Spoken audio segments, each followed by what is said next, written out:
The wind that evening carried the scent of riverweed and cedar smoke, curling through the narrow canyon where the land flattened into solitude. The kind of silence only winter's tale could bring, brittle and beautiful. Judson McCrae stood barefoot on the porch he'd built with his own 2 hands, smoothing his thumb along the worn curve of a rocking chair he hadn't meant to finish. The dusk settled slow on his shoulders, turning the sky the color of an old bruise, faded lilac rimmed with coal. He hadn't spoken aloud in days. Not since the pine split wrong on the second leg. Not since the morning he found the rabbit caught in his snare with eyes still open. His cabin stood 3 miles off the main trail, crouched between cottonwoods and the edge of a washed-out creek. Folks said he liked it that way, liked the distance, the quiet, the thick walls that didn't judge a man for who he used to be. He poured warm broth from a blackened kettle and sat with it, not because he was hungry, but because rituals like that keep a man from unraveling. Then came the knock. Soft, hesitant. Like whoever made it wasn't sure they had the right to ask. Judson didn't move at first. The last person who'd come knocking was the sheriff with a death notice. Before that, a preacher with words he didn't want. The knock came again, barely more than a tap. He rose, slow and wary, setting the tin cup down without sipping. His boots waited by the hearth, but he didn't reach for them. He opened the door barefoot, letting the last of the light spill out in a low amber streak across the porch. She stood no higher than his waist. Maybe 6, maybe 7. Hair the color of prairie ash, tangled and matted to her cheeks. A dress once pink now dulled to the gray of old smoke. Her bare feet were raw, heels cracked, toes curled like they didn't trust the ground. In her arms, a burlap doll. One eye missing. A red ribbon tied like a noose around its neck. Her voice was thin but clear. "Can you help me find my mommy?" Judson didn't answer. He looked past her, down the trail, down the long stretch of nothing that rolled toward the horizon like a forgotten promise. No wagon. No rider. Not even a footprint trailing hers. The girl blinked slowly as if that pause was an answer all its own. She didn't cry. Judson stepped aside. She hesitated only a second before walking in like someone who'd already made up her mind. The fire inside cast gold over the walls, over the wooden beams that still smelled like sap in the summer. She turned toward it instinctively, extending her fingers like a bird drying its wings.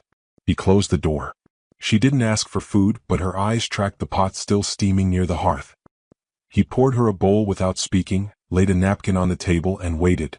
She climbed onto the bench, careful not to let her doll fall.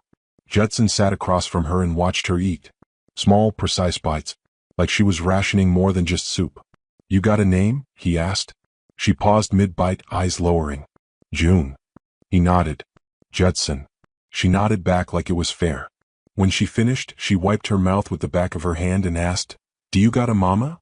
"No," he said simply. "Me neither," she said looking down. "Not really." And for a long moment, the only sound was the crackle of sapwood in the fire. He gave her the quilt off his own cot. She curled up on the rag rug before the fire without complaint, laid her doll down beside her and stared at the shadows on the rafters until her breathing slowed. She didn't ask questions. She didn't whimper.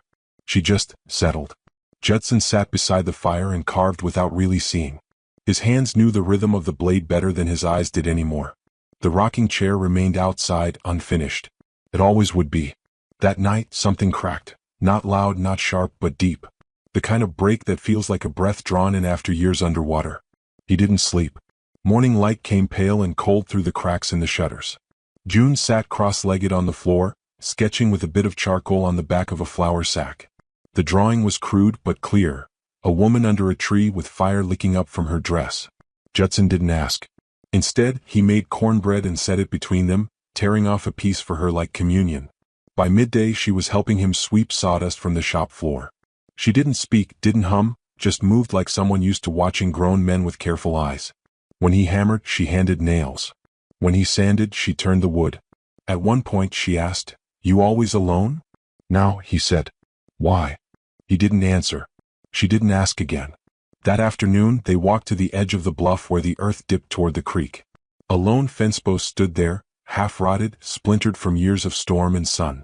Judson leaned against it while June picked wild onion shoots and tied them in bundles like she knew how. "You built this house?" she asked. "Every board." "Did someone help you?" He shook his head. "My mama tried to build one," she said. "It was crooked.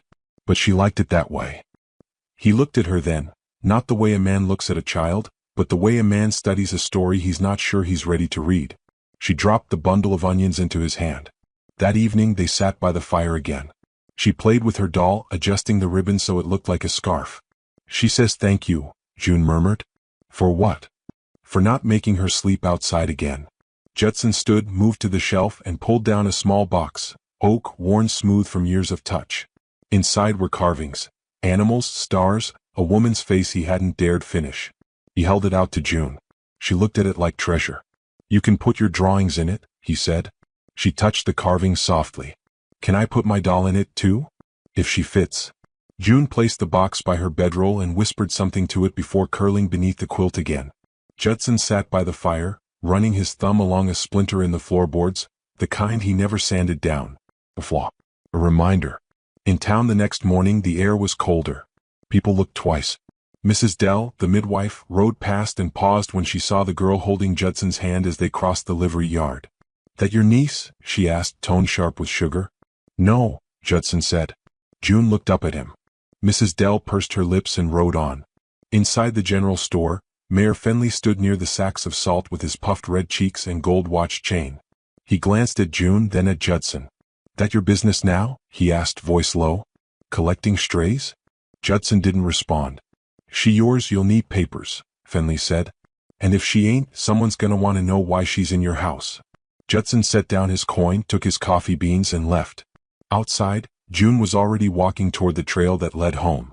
She didn't look back to see if he followed. Somehow she already knew he would. That night the wind picked up. June knelt beside the hearth, tracing her finger through the ash on the bricks.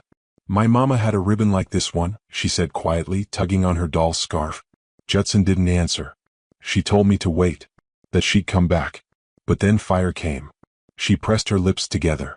Her voice didn't shake. I waited anyway. Judson's hands froze mid-motion. The wooden spoon he'd been carving slipped from his grasp. June turned toward him, eyes steady. She smelled like sage. You don't. He smiled then, barely. I smell like cedar and sweat. And wood. You smell like home. That night he added a second bowl beside the pot. Poured water for two. Folded the quilt differently. In the quiet dark, June whispered to her doll, he smells like sawdust and something safe. Judson sat on the porch long after she slept. The stars were out, loud and infinite. Somewhere down the valley, a coyote howled, not hungry, just talking to no one. Inside the cabin, a small girl had found firelight. Outside, a man who'd buried too much finally felt the night reach back. And far off, too far to hear, hoofbeats stirred dust on the edge of the trail, carrying news that would soon arrive. Judson had never needed much from a name. He used to sign his only with an X when he didn't want questions, and folks had long stopped calling it out loud anyhow. In town they just said him, or the one who used to be sheriff, like speaking his name might summon the ghost they were too polite to bury. But a child with no last name stirred something different. June didn't speak of where she came from, not past the red ribbon, not past Mama said wait. She didn't speak much at all really, but she watched everything. Watched how Judson folded linens the same way each morning. Watched how he lined up his spoons from smallest to largest, even if he never used more than one. Watched how he wiped down the wooden table twice, though the first time always did the job. Sometimes she'd mimic him, one beat behind. Not to mock, to understand. And in that mimicking, something between them stitched. On the fifth morning she sat on the porch rail, swinging her legs as the wind cut sharp across the pasture. Her doll lay on the step beside her, its burlap skin patched with a scrap of Judson's old flannel shirt. She didn't ask for the cloth. He just left it out. She'd taken it and said nothing. But that night he noticed the ribbon tied in a neat bow around the doll's wrist. Inside he brewed chicory, watching her silhouette through the warped glass. When he stepped out, the wind carried her voice back to him, soft and matter-of-fact. They'll say I don't belong here. Judson leaned against the post. They say that about me too. She nodded once like she already knew. Mrs. Dell came that afternoon. Rode up in a rust-colored shawl, holding a parcel of butter wrapped in linen. She was always the sort to help with one hand and judge with the other. Her eyes narrowed at the child's uncombed hair and bare ankles. You keeping her now? She asked. Judson didn't answer. He took the butter and stepped back. Mrs. Dell didn't move. I heard she don't remember a last name. She don't. That'll make things harder. For who? She shifted in her saddle. You mostly. Some folks say the girl don't look like no settler child. Say her mama might have been well, doesn't matter now. Judson's jaw flexed, but he didn't speak. Mrs. Dell clicked her tongue. Children without names become women without protection. That's the way of things. Judson met her gaze. Then maybe it's the way of things that needs changing. She snorted and turned her horse. Well, butter'll go bad faster if you don't keep your cabin warm. When she rode off, June was already inside, sitting by the fire, sketching again with charcoal on wood scraps. Today it was a horse, tall and wild-eyed, with smoke in its mane. He watched her a long while before asking, "Ever ride one?" She shook her head. Mama was scared of them. He crouched beside her. Horses scare easy. Just like people. June looked up. Are you scared? Judson thought of his wife's grave, the unfinished cradle, the badge that still lay buried in the drawer beneath his tools. Only of things I can't fix. They went into town 2 days later, riding the wagon Judson only brought out for heavy lumber or winter stores. June sat beside him in the seat, bundled in a coat 2 sizes too big. Her eyes didn't wander. They locked forward like she was memorizing every tree, every twist in the trail in case she had to run back alone. The town of Dry Hollow wasn't cruel by nature. Just tight. Tight with its money, tight with its history, tight with its need to belong. Outsiders weren't chased off, but they were worn down until they stopped waving. Judson tied the horse outside the general store. June waited in the wagon, fingers tight around her doll, eyes tracking every passerby like they might know her name, like one of them might say, "There you are." Inside, Judson bought flour and nails and dried apples. Fenley was there again, leaning against the counter like he owned the wood beneath his elbows. "You think hiding her here's gonna fix anything?" the mayor asked. Judson didn't look up. "I ain't hiding her. She yours." "No. Then who gave you the right?" Judson turned then. His voice was low. "Even. Same one who gave you yours." Fenley's smile thinned. "You forget your place, Judson. You're no lawman now. Just a man with a hammer and too much past." Judson dropped his coins and left without waiting for change. On the way home, June finally asked, "Was that man mad at me?" "No," Judson said. "He was mad at the world. You just happened to be in it." That night she didn't eat much. Just poked at the cornbread and stared at the fire. "I dreamed Mama came back," she whispered. She had no face, just hair. And she smelled like smoke. Judson knelt and stirred the fire. "Sometimes dreams ain't meant to be true. Just honest." She looked at him. "Was yours honest?" He didn't ask how she knew. "Yes," he said. She nodded like that settled something. Then, softer, "She never told me who my papa was. Or maybe she did and I forgot. Is that bad?" "No," Judson said gently. "Some names ain't meant to be kept." The next morning, he caught her carving something into the base of the porch rail with his pocket knife. She flinched when she saw him. "You mad?" He walked closer, looked. Just AJ, slanted and backward. She hadn't gotten to the rest yet. "Not mad," he said. "But that blade's for softwood only. You're gonna dull it." She handed it back. He gave her a chisel. By noon she'd carved the full name. Just June. Later that week, Letty Harper came calling. She hadn't seen Judson in 2 years. Not since the wedding that never was. She came with a basket of cinnamon bread and a cautious smile. Her hands smelled like soap and lemon oil. June hid behind the door but peeked with one eye. Letty didn't push. "She's lovely," she said. Quiet. Like someone waiting for the wrong person to say the right thing. Judson poured coffee, motioned to the table. "You came to ask?" "I came to see." They sat. Talked. Not about the past. That ground was too burned over. "She doesn't know her last name?" Letty asked. "No. And you're just keeping her?" Judson looked out the window. "She didn't ask to stay. She asked for help. But she ain't left. She looks like she's been here all her life." Judson nodded. "Feels like it too." Letty smiled then, half pained. "I'm glad something finally stayed." June watched from the window as Letty left. Her doll was tucked under her arm. She whispered, "Was that your wife?" "No," Judson said. "But she might have been." June looked down. "Do you miss her?" "Yes." "She miss you?" Judson hesitated. "I don't know." June leaned into him then, small shoulder against his side. "Just a second. Just long enough." That night a storm rolled in. Thunder low and distant like hooves behind fog. Judson brought in the tools, checked the windows. June sat by the fire, her drawings spread out like a map. One showed 2 cabins, one large, one lopsided, joined by a bridge of flowers. Another showed a man with no mouth. And beside him a girl holding a doll. "Who's he?" Judson asked. June shrugged. "He doesn't talk. But he hears everything." Judson sat down. "That's a good kind to have around." She handed him the drawing. "You can keep it." He didn't say thank you. Just folded it, placed it inside the box she'd begun to call hers. The next day they walked to the bluff again. The wind was stronger this time. Cold enough to sting. She looked at the cabin, small and warm below. Smoke curled up like it belonged to the sky. "People want me to leave, don't they?" Judson nodded. "Some do. But you don't." "No," he said softly. "I don't." She stared a long while, then said, "I don't know where else to go." "You don't need to." She took his hand then, fingers barely reaching his palm. And that evening, as he laid out 2 bowls again, something shifted. Not in words. In rhythm. As if the cabin had grown by one breath. And outside, under the sycamore tree that creaked like an old woman telling tales, a rider waited just out of sight, reading a piece of torn cloth tied to his saddle horn. The ribbon was red. The spring sun came late to Dry Hollow, breaking winter's grip in slow patches. First the south-facing hillsides, then the thin stream that split the valley like a tear no one dared mention. Judson had patched the roof, resealed the windows, even carved a new leg for the table June leaned on each morning while she drew. But what he couldn't patch was what followed her into town like dust on boots. The silence of strangers, weighted and loud. June didn't seem to notice at first. Or perhaps she'd grown too used to it, the way shopkeepers talked around her, not to her, or how mothers gently nudged their children closer when she walked past. They saw a girl with no past and gave her one of their own making.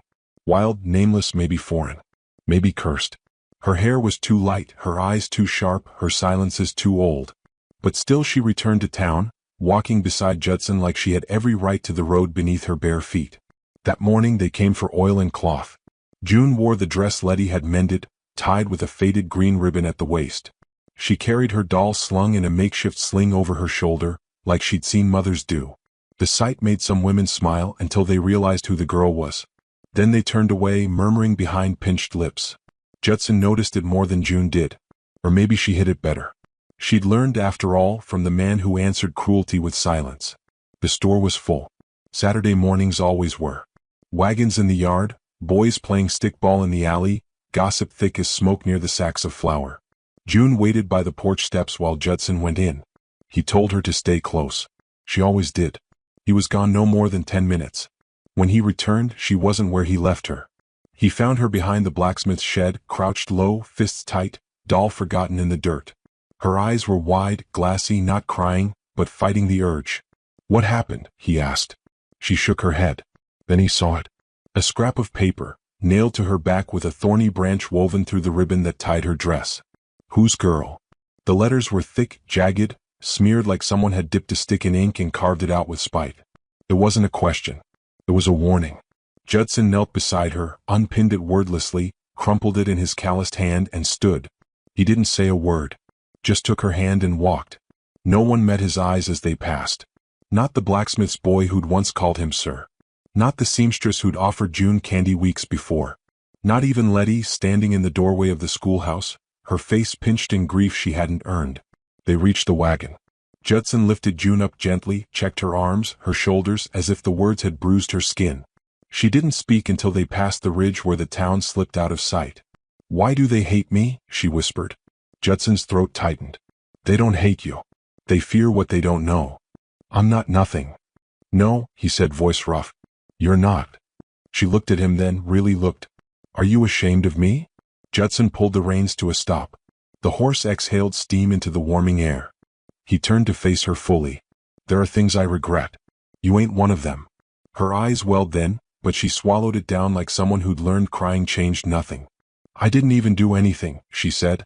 "You don't have to." That night she didn't eat. She sat near the fire, curled into herself. The box he'd carved for her drawing stayed closed, untouched. Judson stared at the flames until they blurred, until they looked like the dreams he used to have, of rocking chairs that held babies, of laughter that didn't feel like blasphemy. He stood, walked to the hearth and took out the folded paper, the one with the cruel message. He placed it in the fire and didn't blink as it blackened, curled, and vanished. When he turned, June had watched it all. In the morning she didn't draw. She just swept the floor slowly over and over long after it was clean. Her doll lay face down on the table. Judson poured her milk, broke a biscuit in half and set it near her hand. "I can't go back," she said. "You don't have to," he replied. "But the store. I'll manage." She hesitated, then said, "I want to carve again." He nodded once, opened the drawer where the small chisel waited. She chose a block of cedar. Outside, birdsong returned to the fence posts. The frost lifted from the window pane, leaving streaks of light across the floor. By midday she'd carved the first figure, not a person but a door. Wide open. No knob, no hinges. Just space. Judson carved beside her, slowly shaping a small bench. One leg came out uneven. June didn't point it out. She just tilted her head and said, "It leans. But it still holds." He smiled at that. Like some people. Later, while he was mending the trough, he heard footsteps, not June's. He turned to see Letty approaching, her bonnet held in one hand, hair unbound. She looked younger that way. Or maybe just softer. "She all right?" Letty asked, eyes flicking toward the open cabin door. "No," Judson said. "But she's trying. I saw what they did." Her voice broke slightly. "It made me sick." Judson wiped his hands on a rag. Words cut deeper when they come from mouths that used to be kind. "She needs protection, Judson." "She's got it." Letty hesitated, then said, "They're saying you took her. That maybe you knew her mama. That maybe it's blood." Judson didn't flinch. A lie's easier than admitting kindness exists. Letty took a breath. "The mayor wants to talk to you." He stirred up the judge. "Let him. She could be taken." "I won't let her." Letty's hand reached out, touched his wrist lightly. "You can't fight the whole town alone." "I ain't alone." From the doorway, June stood silently, holding the cedar carving. She didn't speak, just watched. Eyes older than her body, full of something between fear and fierce loyalty. Letty saw it too. That evening, Judson found a scrap of fabric, plain muslin. He handed it to June along with a charcoal pencil. "Write your name." She did carefully. Letters crooked but proud. He stitched it to her dress with dark thread, just above her heart. "There," he said. "Now they know whose you are." She looked down, traced the stitches with her finger. "What about you?" Judson took another scrap. Wrote her name. Sewed it into the inside hem of his vest. "Now we match." She smiled then. Small. Tired. Real. Days passed. Judson kept to the cabin. The store sent a boy with deliveries now, never looking him in the eye. Letty came twice more, bringing letters from her sister, whispering of men in town grumbling louder, of a circuit judge's visit drawing close. June returned to drawing. She filled her box again. A bird without wings. A woman with no mouth. A house with no door. Then finally, two hands holding a heart between them. She tucked that one at the very bottom. One morning, Judson woke to find a blanket draped over him, though he hadn't remembered falling asleep on the floor. June sat nearby watching the fire. "Do you think I was supposed to end up here?" she asked. Judson didn't open his eyes. "I don't believe in supposed to. I believe in now." She crawled beside him then, nestled her head against his chest. He rested a hand on her back. That afternoon, he took her to the willow tree at the edge of the bluff. Beneath it, a stone marked the place he never spoke of. His wife. His son.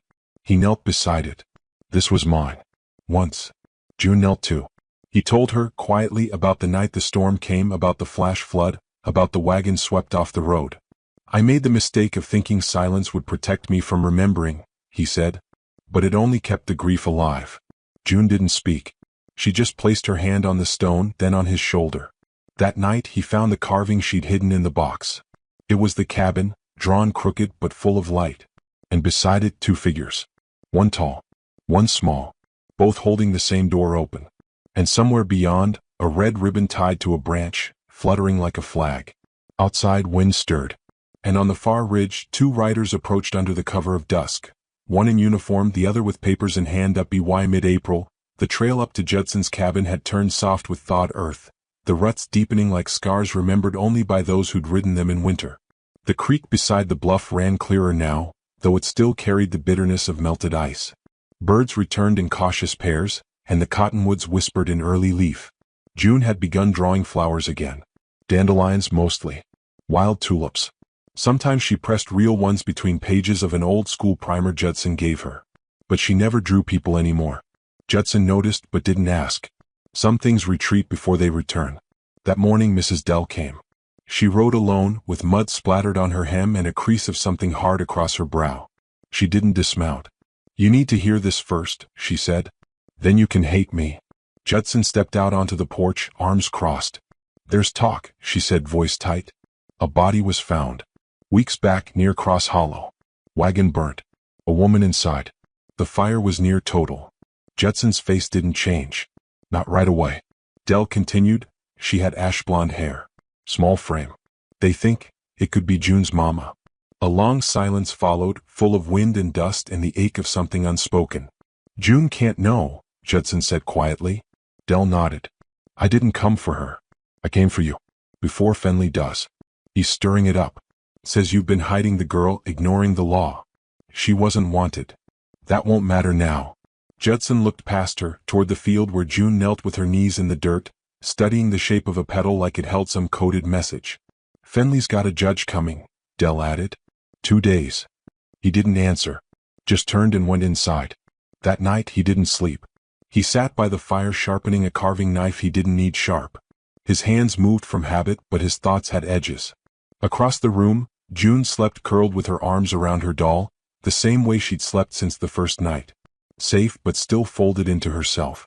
In the pale hour before dawn, Judson walked to the tree by the bluff, the one where he'd buried his son, and a piece of his old life with him. He carried no flowers. Only memory. By midday, June had noticed something was wrong. She didn't ask, not directly. But she watched Judson longer, waited for him to offer the morning bread first. When he didn't, she broke hers in half and placed the larger piece beside his cup. "I had another dream," she said. He looked at her. She was walking into the fire. Not running. Like she wanted to disappear. Judson swallowed hard. Sometimes the mind shows us what we already know. Just not all at once. June tilted her head. "What if I don't want to know?" He hesitated, then reached into the shelf drawer, pulling out the worn wooden box she'd filled with drawings. He took out one, an unfinished sketch of a tree with a figure beneath it, face blank. "You stopped drawing people." June shrugged. "I don't know what they look like anymore." He didn't ask who she met. That afternoon a rider came. A lawman, coat dusty, expression hollowed from long travel. He bore no badge, but the way he sat in the saddle told everyone he didn't need one. He was followed by a younger man with a clipboard, boots too clean and ink on his cuffs. They knocked once, then twice. Judson opened the door with June behind him, peering through the sliver of space between coat and arm. "You Judson McCrae?" the lawman asked. "I am. We're here to assess custody of the child." Judson didn't move. "She's not a stray pup." The man didn't smile. "No, she's a minor without documentation. The court needs to determine if she was abandoned, or if foul play was involved." Judson's voice dropped. "You mean if I stole her?" The younger man stepped forward. "You have no legal claim, sir. She came to my door." The lawman sighed. "Then tell us what happened to her mother." "I don't know," Judson said. "Do you believe she's alive?" He didn't answer. The lawman tried a different angle.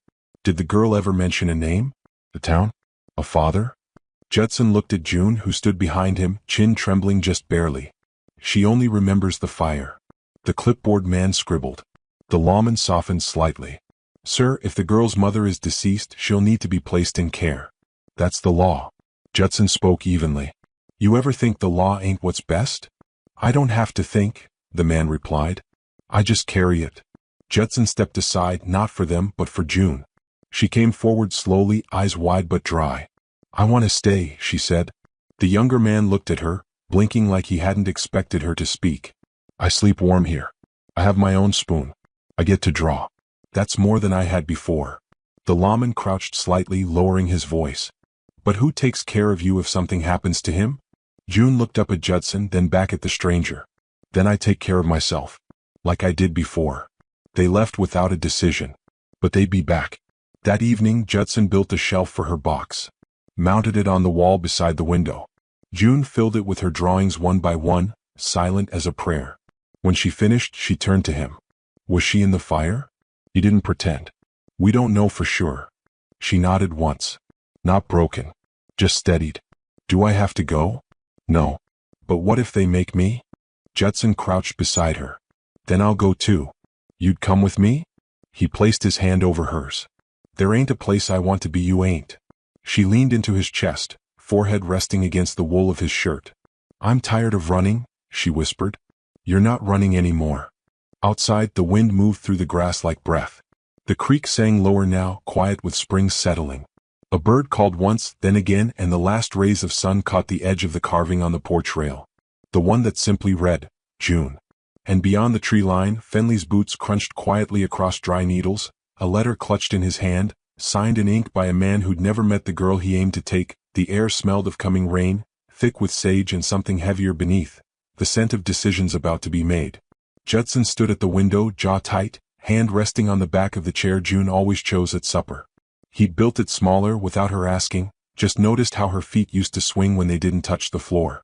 Down the trail, 2 horses approached, Mayor Fenley riding smug, followed by the judge in black wool, all dust and self-importance. The last time Judson had seen that man, he was burying a boy with no name. This time he had one he wasn't willing to give up. June sat on the porch steps, her doll in her lap, the burlap now patched so many times it looked like a story stitched together. She didn't ask who was coming. She knew. Her silence wasn't fear anymore. It was choice. The men didn't wait to be invited. Fenley tipped his hat mockingly, eyes narrowing at the girl like she was something to be handled, not heard. "Mr. McCrae," the judge said, dismounting stiffly. "This is about guardianship. You've been keeping a child without legal claim. This cannot continue." Judson stepped down off the porch, slow, deliberate. "She wasn't claimed. That's why she knocked." Fenley snorted. "That's not how the law works."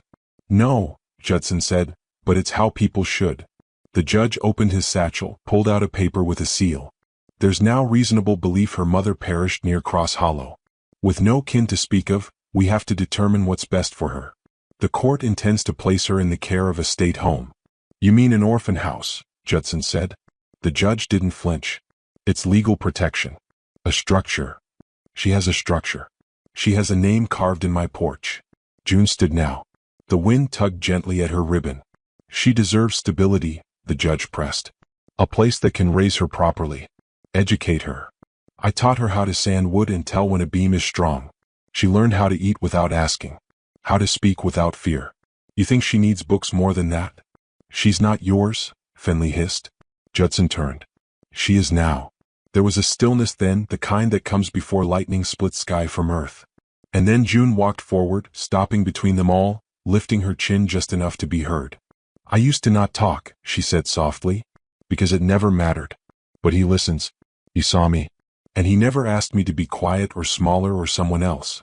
The judge's face softened, but his grip tightened on the paper. "This isn't about sentiment. It's about law." "Then your law is wrong," she said, voice steady. "I'm not asking you. I'm telling you. I'm home." Fenley stepped forward, hand rising like he meant to grab her, and that's when Judson moved, fast, not loud. He blocked Fenley with a single step, eyes dark, voice calm in a way that made the air thinner. "You touch her, and you'll know exactly who I used to be." Fenley paled. Behind them, a second horse approached from town. "Letty." She dismounted, breathless, papers in hand. "I brought affidavits," she said, stepping beside Judson. 3 townsfolk signed them. Dell, the teacher, and even Levi from the store.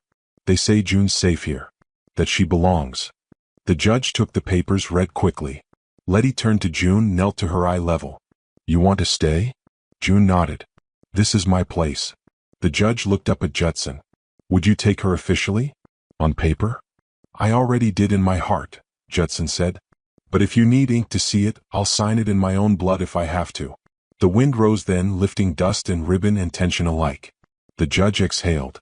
"That won't be necessary," he said. "On record, I'm ruling temporary guardianship with full intent to finalize if nothing else arises." Fenley sputtered. "You can't be serious." "She's home," the judge cut in, voice final. "And she's staying." The men turned. Fenley muttered curses under his breath, but he followed.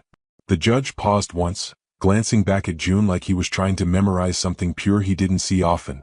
When they rode off, June stood still, tears finally spilling. Judson didn't speak. He just walked to her and opened his arms. She ran into them without hesitation. Later that evening, they sat together on the porch as rain kissed the roof in steady rhythm. June placed her carving, the one with the open door, on the windowsill. "What if someone else comes one day?" she asked. "Then we keep the door open," Judson said. "But we don't give them your seat." She smiled. Inside the cabin, the fire crackled, the chairs waited, and the carving knife rested on the shelf beside the new nameplate Judson had started carving. June McCrae. Some stories don't start with birth or end with death. Some begin with a knock on a stranger's door, and stay because love, when it's real, doesn't ask permission.